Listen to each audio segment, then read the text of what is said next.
Welcome to Cineights, where you get to know the best movies and series. Today's video is about best movies with important lessons about money. I hope you enjoy this video. Be sure to watch until the end. Please subscribe to the channel and like the video.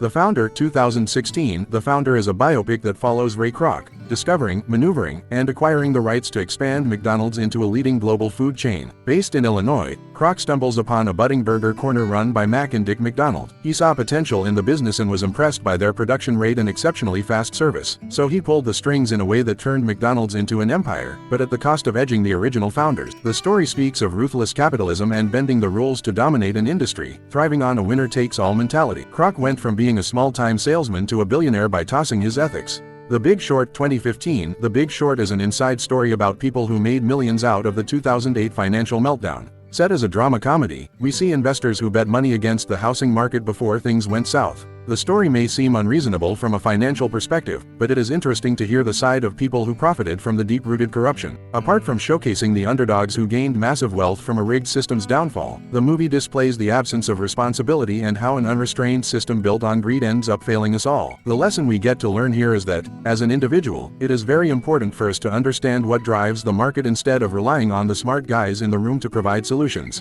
The Wolf of Wall Street, 2013. A menacing look at the real story of a corrupt stockbroker. The Wolf of Wall Street is a biopic of Jordan Belfort's rise and fall in the industry. The movie analyzes and critiques the 90s as a decade of excess. Meanwhile, it revels in the beauty of making a fortune by scamming people. Belfort exists in a hyper-competitive world where making money is of the utmost importance, even if it is at the cost of ruining people and indulging in unethical ventures. The dark comedy satirizes our anti-hero and his merciless tactics in the name of pursuing money. It all leads to the ultimate downfall of society, and not just in legal terms. Margin Call, 2011. Another movie surrounding the events of the 2008 global financial meltdown. Margin Call revolves around a group of people at an investment bank 24 hours prior to the actual crisis. While confronting the upcoming doom is a long night of revelations, the truth is somewhat thought-provoking. The thrilling ride discloses an unseen look at all the greed and foolhardiness involving the market's collapse. The shots analyzing the harsh, unheated condition of the house and the people profiting from a faulty system devoid of any ethics are appalling. The movie ultimately shows us how a culture devoted to money leads to financial and personal losses. The Social Network, 2010. The Social Network is the dramatization of how Mark Zuckerberg founded Facebook and turned it into a multi-million business and top-rated social media platform, sneaking into the lives of almost everyone on the planet. Speaking of sneaking, the movie also explores the darker side of the application, the personal and legal complications that followed Zuckerberg as people's privacies came to a risk. While the movie talks about the thrill of entrepreneurship, it also shows how running after a higher status and power leads to isolation and lack of understanding from relationships. Zuckerberg gains financial success, but he loses in his personal life. The movie teaches us about the importance of balancing creativity and ambition with personal connection and trust. Inside Job, 2010. The global financial crisis of the 2008 led to a monetary meltdown for millions of people, and the United States saw a significant fall in resources, leading the nation into a deep economic recession. Inside Job is a documentary that scrutinizes the actual crux of the matter by using interviews with economists, journalists, and those working within financial institutions. It unfolds the truth behind complex systems and irresponsible handling of accounts, while the desire to earn more profits led to a global disaster. By rating events and the people associated, Inside Job analyzes a system that relies on short-term gains over ethics. By going into the details of the crisis, it shows the people who were hurt despite not being responsible. Wall Street Money Never Sleeps, 2010. Set against the backdrop of the 2008 financial crisis, the sequel, Wall Street Money Never Sleeps, sees the powerful return of Gordon Gekko. Now free from prison, he tries to mend broken relationships with his daughter. Meanwhile, he teams up with Jacob Moore to warn the financial community of the forthcoming fall and avenge the death of Moore's mentor. 20 years after the original, the movie still tackles the themes of corruption quite impressively, as the system hasn't changed, regardless of the catastrophic events that occur in the monetary world. El Gekko is on a new path. The society is still cracked, with greed oozing out of it. The movie basically suggests that a culture dominated by money can only be reformed by bringing real change to the values of people.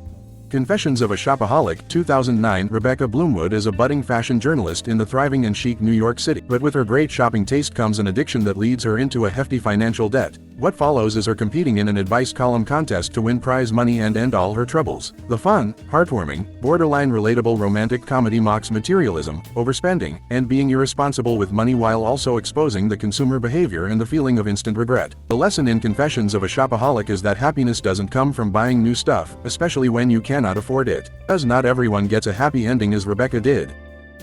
The Pursuit of Happiness, 2006. The Pursuit of Happiness is a sentimental drama about a family struggling to stay together while trying to make ends meet. The story follows a true rags to riches story of Chris and Linda Gardner as they strive to keep their family afloat while dealing with separation, homelessness, an unsteady job and financial crisis. When Linda leaves, Chris is left with an unreliable sales internship and fighting for the custody of his son. The movie portrays the desire to pursue the American dream against all odds and the inescapable cycle of poverty in the age of institutional obstacles pushing those with no resources down for no reason. At its crux, The Pursuit of Happiness is about choosing relationships and righteousness over material wealth. Jerry Maguire, 1996. Jerry Maguire is as lighthearted and fun a romantic sports comedy drama as they come. We see Tom Cruise take on the role of Jerry Maguire, a disgraced sports agent trying to redeem himself after self-reflection leads him to a low point in his career. Jerry voices out his concern for the player's physical and mental well-being and prioritizes the same over company profits. But when it is not agreed upon, he is fired. In his attempt to get back on his feet, Jerry instills his own firm with a single athlete. Reeling from the financial losses and learning more about superficial success, he understands the importance of human connections and honest, caring relationships. The movie is a masterclass in teaching about how ambition, when fueled with true intentions, can not only bring fortune but fulfillment.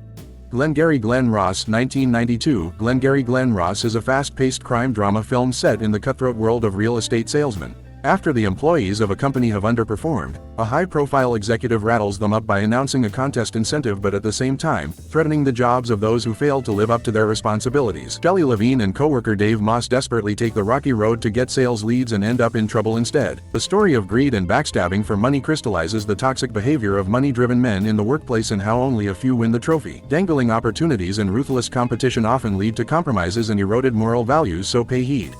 The Queen of Versailles, 2012. If Jackie and David Siegel didn't exist, you'd have to make them up. This excellent documentary follows the larger-than-life billionaire husband and wife team, the owners of Westgate Resorts, as they build their Versailles house, the largest and most expensive single-family house in the United States. But the bubble bursts, the U.S. economy rapidly declines, and the pair have to adjust to a new way of life that isn't so friendly to their spendthrift antics. Synthesizing the influential, post-millennial vibe of reality TV with a canny documentarian's observational and storytelling skills, Lauren Greenfield's The Queen of Versailles is every inch the single best film on the Great Recession. As Washington Post columnist Ezra Klein has observed, provoking an uncomfortable mixture of horrified sympathy and untrammeled schadenfreude.